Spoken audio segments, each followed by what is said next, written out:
আজ পয়লা বৈশাখ, নববর্ষের শুভেচ্ছা সবাইকে। আজকে আমি চিতল মাছ রান্না করব।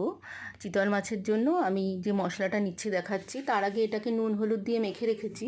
একটু পেঁয়াজ, রসুন, আদা, ড্রাই ফ্রুট আর এই যে লঙ্কাগুলো আমার গাছের।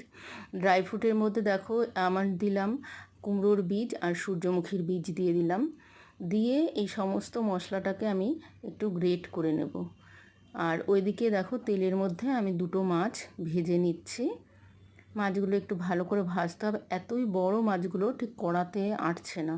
এবার ওই তেলের মধ্যেই আমি গরম মশলা গোটা গোটা দিয়ে একটু তেজপাতা, একটু লঙ্কা, শুকনো লঙ্কা দিয়ে আর পুরো মশলাটা দিয়ে ভালো করে কষিয়ে নিলাম। কষানো হয়ে গেলে তার মধ্যে নুন, একটু হলুদ আর একটু লঙ্কার গুঁড়ো দিলাম।